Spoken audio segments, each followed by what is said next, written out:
কথাটি বলেই সাহেব আমাকে পেছন থেকে কোমরে অজরে লাথি মারল। লাথি খেয়ে আমি আর নিজেকে স্থির রাখতে পারলাম না। দুর্বল দেহটা নিয়ে মাটিতে লুটিয়ে পড়লাম। চোখ দিয়ে টপ টপ করে পানি পড়ছিল। সে আমাকে লাথি মেরে মাটিতে ফেলেই ক্ষান্ত হয়নি, তার বাম পা দিয়ে আমাকে ফুটবলের মতো চটাচ্ছে।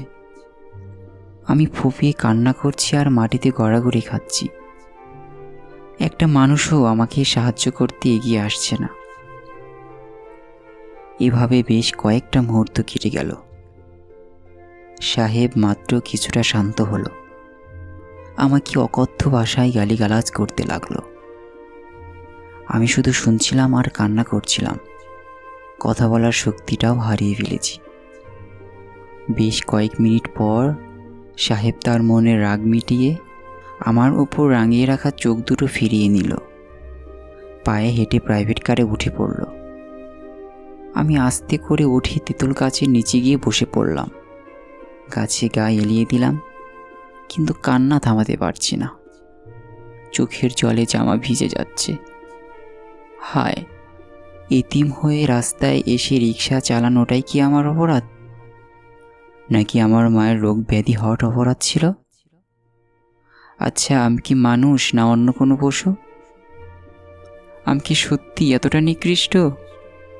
নাকি এই পৃথিবীতে বেঁচে থাকার অধিকার আমার নেই? আমি জানি না আমার কি অন্যায় ছিল। হয়তোবা আমি বধির, এটাই আমার অপরাধ। প্রাইভেট কারকে সাইড দিতে একটু দেরি হয়েছে বলে এতটাও অমানবিক আচরণের শিকার আমি। কিন্তু আমি কি ইচ্ছে করে এমনটা করেছি? আমি যদি কানে শুনতে পেতাম তাহলে তো সাইড দিয়ে দেরি হতো না। তাই বলে এতটা নিকৃষ্ট ব্যবহারের শিকার হব আমি? 7 বছর বয়সে বাবা হারিয়েছি। 9 বছর বয়সে রিক্সা নিয়ে রাস্তায় নেমেছি। সারাদিন যা উপার্জন করি, মায়ের ওষুধ কিনতেই টাকা ফুরিয়ে যায়। বেলা 4টা ছুঁই ছুঁই। সকাল 9টায় একটা রুটি খেয়েছিলাম। ওষুধের টাকা হবে না বলে কিছুই কিনে খেতে পারছি না। ক্ষুধার যন্ত্রণায় নিজেকে ঠিক রাখা যেন আর সম্ভব হচ্ছে না। কিন্তু আমাকে যে কাজ করতেই হবে, আমাকে যে মায়ের ওষুধ কিনতেই হবে, না হলে আমি মাকে মুখ দেখাবো কিভাবে? হে আল্লাহ, তুমি আমাকে শক্তি দাও, তুমি আমাকে সাহস দাও, তুমি আমাকে যোগ্যতা দাও। আমি আমার জন্য এগুলো চাই না। আমি আমার মায়ের মুখে একটু হাসি ফোটাতে চাই। হে আল্লাহ, আমার মায়ের মুখে হাসি ফোটাতে রাস্তায় কাজ করতে এসে যদি আমাকে 1012 মানুষের লাথি খেতে হয়, সমস্যা নাই, তবুও আমি আমার মায়ের মুখে একটু হাসি দেখতে চাই। আকাশটা অন্ধকার হতে লাগলো। চারদিকে মেঘ ডাকাডাকি করছে।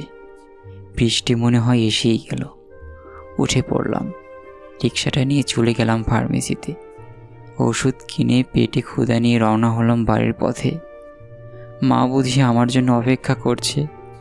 যাব, মাকে নিজ হাতে ওষুধ খাইয়ে দিয়ে সারাদিনের যন্ত্রণা মেটাবো। মায়ের মুখের এক ফালে হাসি দেখে সব কষ্ট ভুলে যাব। শান্ত করব আমার এ অশান্ত মনকে।